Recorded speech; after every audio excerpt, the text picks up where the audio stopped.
This episode brought to you by the Pirated Broadcast Network. It's basically a small prototype, probably, of the giant Andromeda space station that was developed later on by the SS, and it proved successful.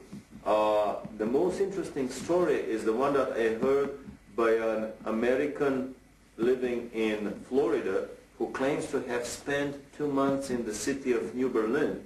This is a city that was developed into the inner earth, and a part of the Germans from the South Polar colony were admitted by the inner earthlings and were allowed to build that city there.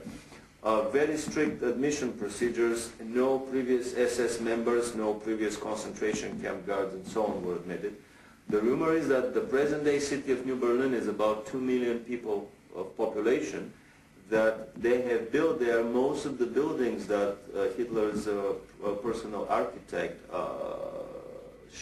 Speer, was planning to build. They're traveling on Icelandic passports. They are basically the new master race that is probably planned by the Illuminati to repopulate the planet. And there is even a rumor that there is a New Berlin embassy in Washington on an unmarked floor of a high-rise building. You probably punch a code on the elevator buttons, and when the elevator stops on that floor and the doors open, you see the sign of New Berlin in the lobby.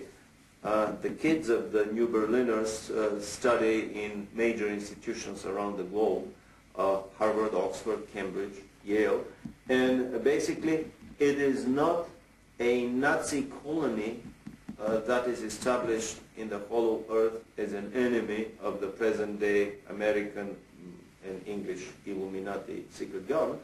On the contrary, it is just basically the other side of the same coin. Some would even coin the new word, the Illuminati presence on the planet, that basically the World War II Nazis and the present-day Illuminati in America are nothing more than the two sides of the same Illuminati coin.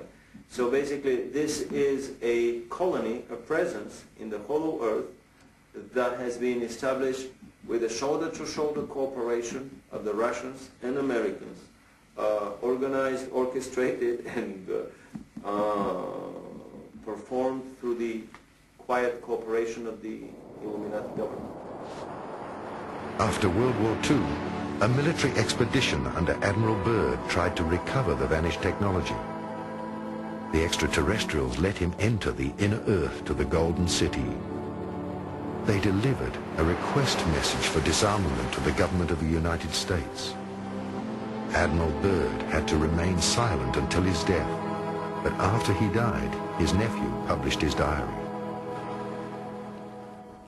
In my work with South African, Brazilian, and American geologists at the South Pole, it is clear that under the structures of ice, there are many layers of civilization, suggesting at one earlier point of time when the conditions of the South Pole were different.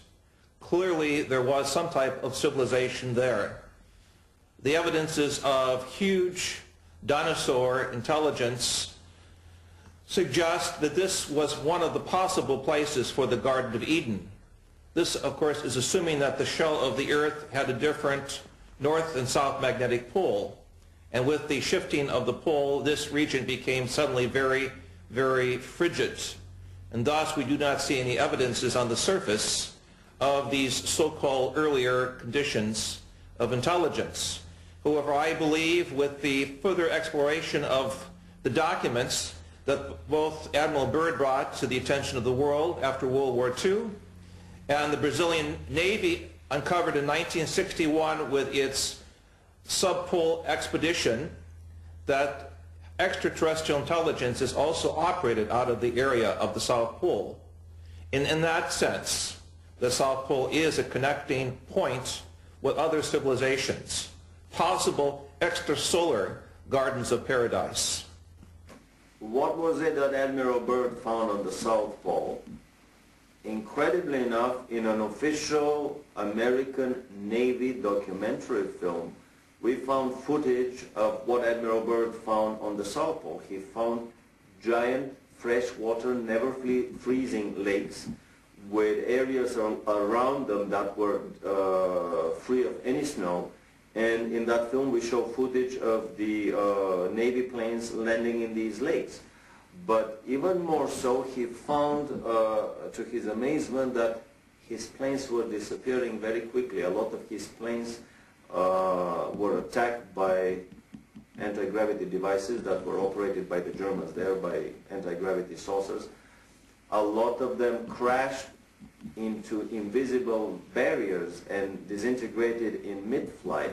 This is an indication that the Germans had already perfected the force field shields, and they were up and operational around the German colony at Neuschwabenland.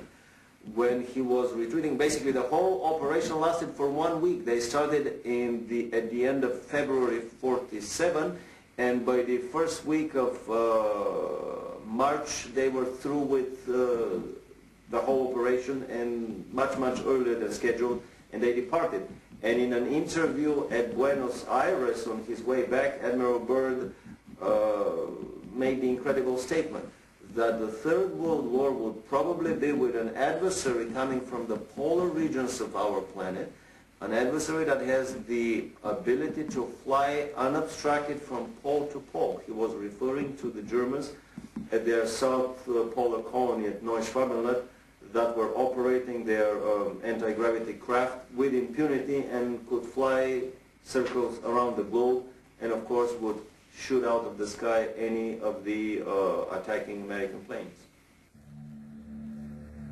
The inner terrestrials surrounded the entrance gates with an electromagnetic protective dome which no being or weapon can penetrate. After all this happened, it became the greatest secret of mankind. It started ufology as we know it today. Indeed, there is a second humanity, an inner terrestrial race who had already built cities in the inner earth before the sinking of Atlantis. These extra and inner terrestrial races built time gates and anchored these cities on a higher subatomic frequency. After the great purification, these time gates will fall, and at different places there will be once again access to the underground cities.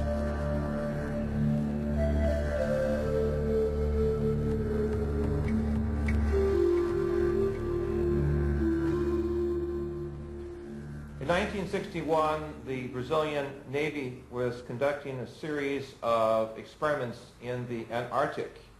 According to one of my colleagues who was in one of the naval ships, suddenly out of the ice packs, a large spacecraft emerges and takes off vertically at a terrific speed, shocking both the American and the Brazilian naval forces that were there.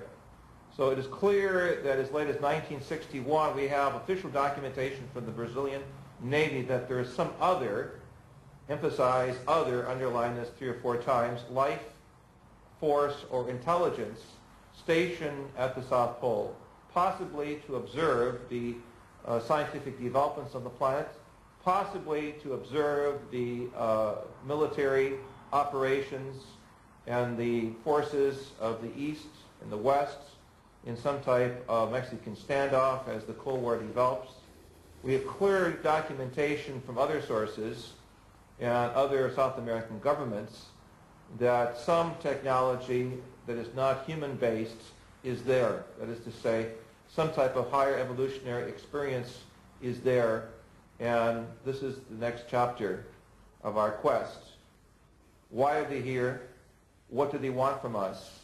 And do they, namely the higher or alien intelligence, have, as it were, some type of directing mechanism both for the U.S. as well as for the Soviets as to who goes into space and who conducts, as it were, the next evolutionary round of space development? These are key questions that we must resolve. Also, gigantic cities of lights will descend out of their orbit to selected areas and will be anchored on the Earth.